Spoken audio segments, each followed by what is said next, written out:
Welcome back to Small College Conversations. I'm Kristen Eargle. I'm joined by Sue Syljebeck, the athletic director at Siena Heights. Thank you for being a part of us. Thanks for having me today. We had to have you on because it's been an eventful few months for you.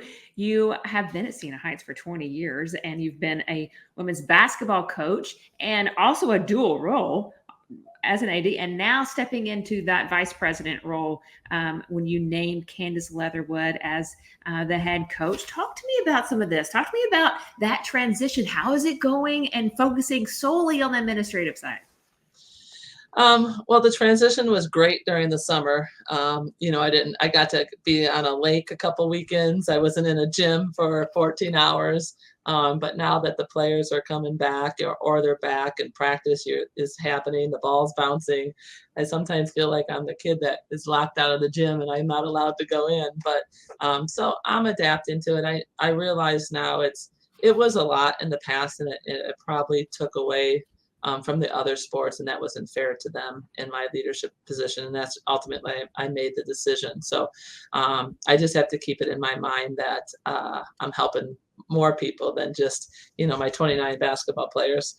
So it's been a journey. I think it will continue. They haven't played their first game yet, and I do sneak on and watch film still, and so I get a little bit of a fix. And then I went in and watched our men's basketball practice, so I've still connected somewhere to basketball, but I think I'll be adjusting all year, that's for sure.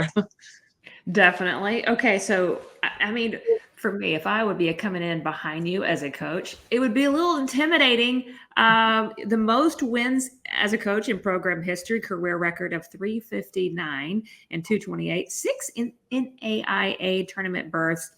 Now, if you think about hiring, obviously, you have sat on that coaching side for so long. You probably knew what would make a great head coach. Walk me through that process of making that hire to replace you. So I was lucky. I have quite a few players that are coaching. So I think sometimes you can take that as a little bit of compliment. I had three, I think, that are 3 or 4 that have coached in the NAI, which I'm real proud of because, I just really believe in what we're doing here in this organization. But I hired, she didn't play for me, but she was a graduate assistant for me during COVID times, which for us was a little different, 1920 and 2021. So she did not, she's a Michigan player, a Michigan student, went to Liberty and then to Sacred Heart. Then after she graduated, she came to be my GA and she actually went back to coach for them. So I thought it was a perfect mix, to be truthful. She had some connections to tradition, I guess, to the past, and still be able to make the program hers, and not have to, think that she has to do exactly what we did. And I told her, I said, it's one thing, I appreciate the kind words, but the one thing we hadn't done was won a championship. I said, that's going to be on you. We're gonna be able to get you the tools to get there. So hopefully we'll be able to watch and celebrate her. And how do you navigate letting her grow in her own role? It's the first time I've done this, but I've watched. The person I took over for was Fred Smith, and he's in the NAIA Hall of Fame, and he was our men's basketball coach, AD, long time. And so I watched him kind of go through it. And so this was a while ago. Our men's coach now has been here over 10 years. But my goal is I've stayed away. I've really, I helped, with a fundraiser in the summer just to show her the ropes. But once they got to campus, I stayed away. Like, even if I want to peep in and watch practice, I don't. I tell people I'm not going to go to their game. They're like, yeah, you are. I'm like, it's not because I can't watch it, which it might be, but more so she's can't be concerned what I'm thinking or over, concerned looking over her shoulder during a game. Not that she would, because she's great, but I just don't want that impression for the players either. So my goal is to allow her some time to do that, to coach. And then I'll come back. I'll have my assistant AD maybe supervise a few of those games until she's getting close. She's got a pretty solid couple weeks here. She's played a scrimmage game, and then I'll come back a little bit and watch it live. Until then, I just watch it through video. There's wisdom there in that. I love that approach. I mean, just let her do her thing and grow in that. You know, you mentioned that it was your decision to be take on this administrative role, and there might be some coaches out there that go, you know what, I do want to move into the administrative side, and you have been doing that dual thing. So, what are 2 or 3 things that you would share with them and go, how would I position myself if I do want to take that transition?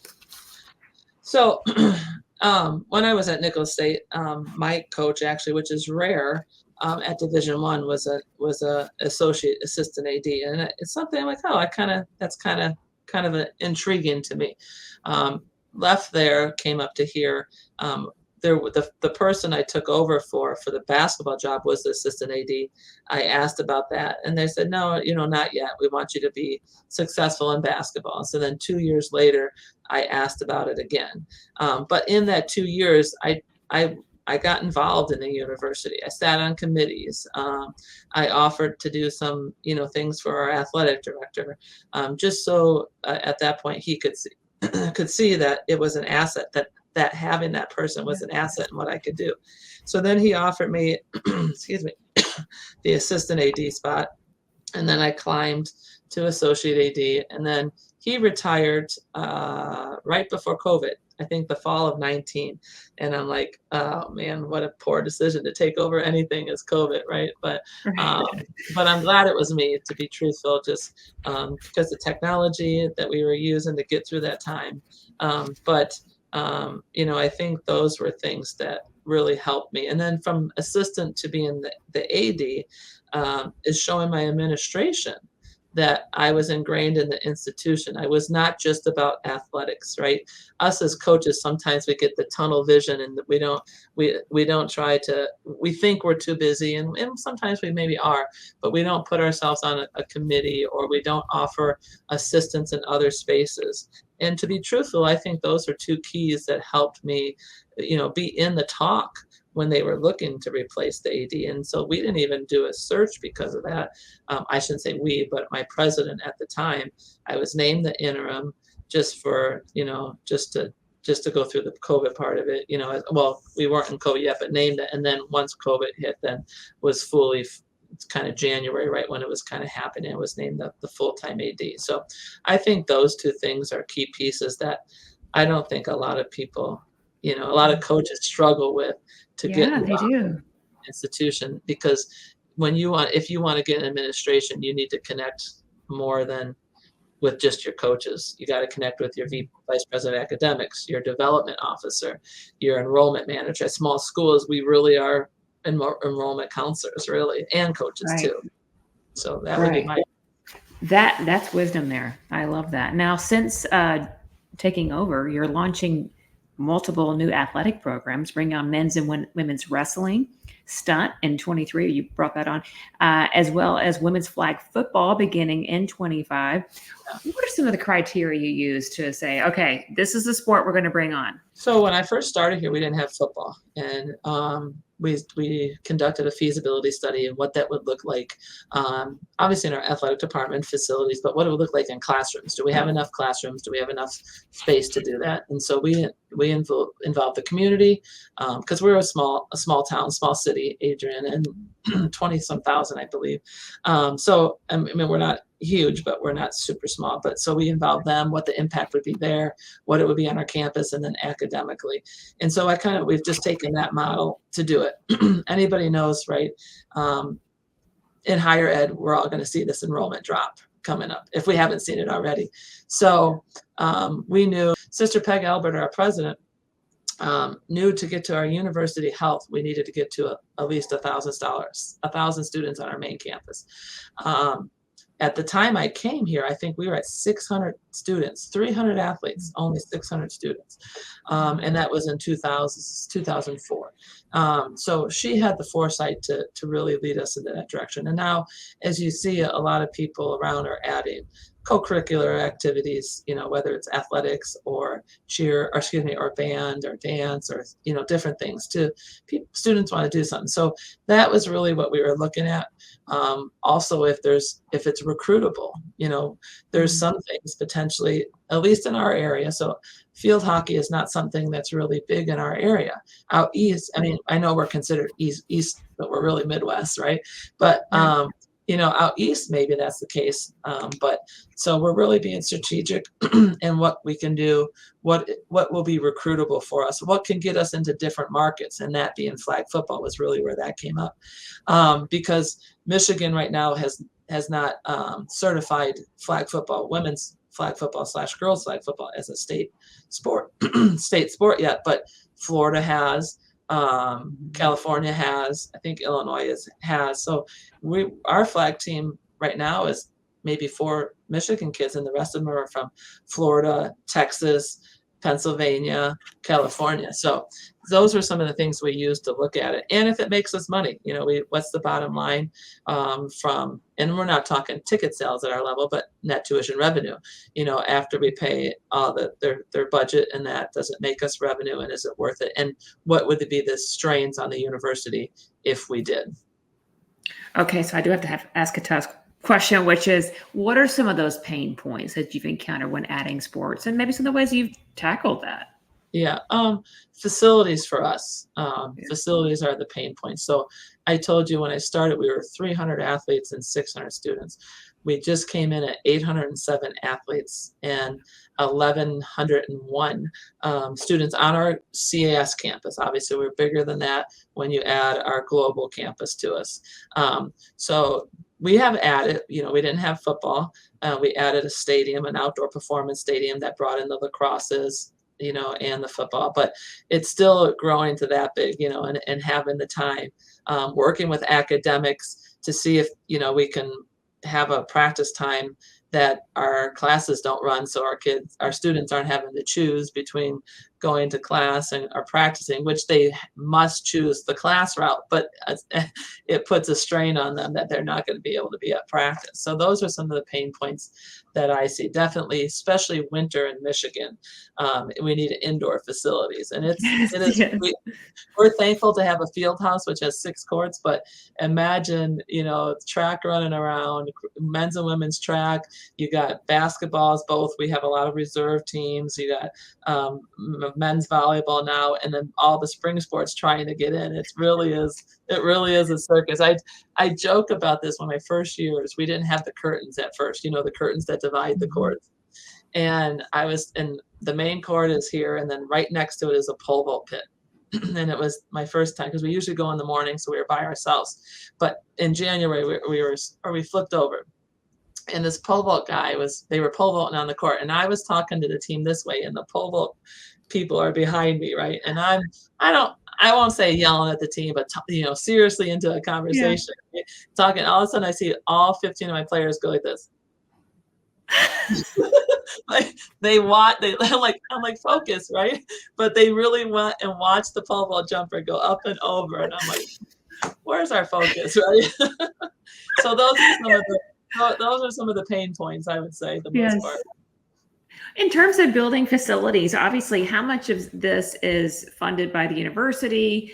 You've got to have buy-in there from a lot of perspectives. Private fundraising, where's the mix there when you look at adding a sport and getting a facility or supporting it in a way, maybe adding on to something, restructuring? What does that look like for you guys? Yeah, so our past president, we have a new president that is starting his second year, Dr. Doug Palmer. Came from an NAIA school in Culver, Stockton. But our past president, Sister Peg Albert, believed fundamentally that to have the funds in hand before we started some projects, before we started building. So we were lucky enough to have some very great donors that have helped us really reinvent the institution, and through athletics, right, through the student athlete, putting in a stadium. We put in a new baseball field, because that's where the old soccer field was. We just finished 2 years ago state-of-the-art softball facility that added to that, and those are all mainly private donors, for that in that space is really how we've done it.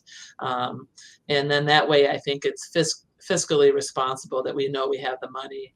We're not waiting on a capital campaign that, that is halfway done. We're building it when we have it. So sometimes I wish we could stretch it out a little bit, but Well, yes. that's my athletic side of it. So.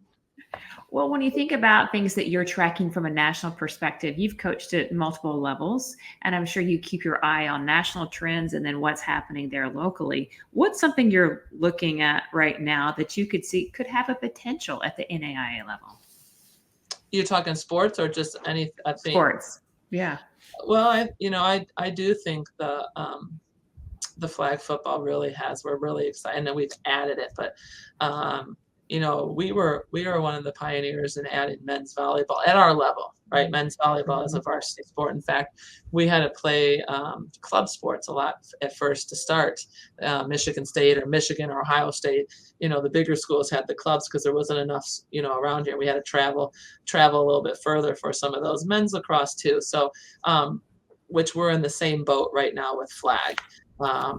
I know they had the NAIA championship down in Atlanta, and they invited some of the NCAA schools too to add it. And everybody's told me that they would highly consider adding it if they knew, they could play somebody. I'm like, well, somebody's got to start it first. So we were the first in Michigan to start it as a varsity sport. It's going to be an Olympic sport in 2028. I know Ottawa started. They've been champions out there for a while, and they really helped us. We talked to them about some of the ins and outs of starting up flag, and so I think that really will be one of your bigger trends. You've had some of the other sports added that haven't had the growth. This one seems to be really, really taken on because the NFL is behind it, women in flag, because they want to create more revenue to get more women involved, which is smart marketing plan, but they're behind it as well. In fact, we've worked a little bit with the Detroit Lions in our startup. So we're hoping to see, we're willing to help anybody, because we've been helped, in so many ways to start it. If anybody's interested, I told them I'd share our plan and our feasibility study to it and what it would look like so it can grow. And it helps, obviously, the numbers if you do have tackle football of 100 and some, right, at least it will help balance out that equation a little bit. And then, okay, you brought Detroit Lions. I have to ask, what ways did you work with them? So the NAIA has a grant that is sponsored, donated by the NFL. So you still go through the NAIA, and then they'll help you with that. So that part. Then we got connected with them. We were trying to get up to do our announcement up there. And so we went and visited with their education division. But it didn't work out for we got that. So we're still trying to see if we can get a game, because I think Ottawa played in Arrowhead Stadium. So, but then what we did get from it, which was really cool experience, is they hosted a Detroit Lions women's flag or girls flag football camp this summer on our campus. So they've been really good with us and helping us. And then it just is perfect timing that they're having such a great season, right? Last year and then this year. So it kind of is a good timing. But then our players and our coach was down during the draft. Detroit hosted the draft, the NFL draft. And so they actually hosted a clinic and a camp, and we were able to get into the free press for free press, literally. It was free basically advertisement in that space. So they've been very helpful in that manner of, trying to help promote us. Fascinating, incredible stuff. Okay, last question for you. What's next as you build your vision and strategic plan? A couple of months on this horizon here. So what's next on your plate the next 90 days or so? Still looking to see what's out there to add, so we can continue to grow as long as it fits within our parameters and of the institution. Trying to update and get the other sports right in a sound space. That's been the challenge, and trying to figure out what that level is. Like, do we need to get them financial aid? Do we need to get them more budget money? Which the answer is yes and yes. So, and they'll tell my coaches will say definitely yes and yes, because who doesn't want more money, right? So that would probably be be our next capital. We've just revamped it. I'm excited. With the help of admissions and a company, we've revamped it, our scholarshiping. So our coaches now will have control of it, like in a pot situation or a budget. So we're super excited about that. But it comes with some tweaks that we have to make. So those are some things that finalizing that on our landscape, looking at some new programs. Been very thankful for every colleague that's shared information to help it. And that's what's great about the NAIA is, and in this profession, to be truthfully, everybody's willing to share to help everybody be successful. Fascinating conversation. Thank you so much for your time, Sue. Continued success. Thank you. I appreciate your time.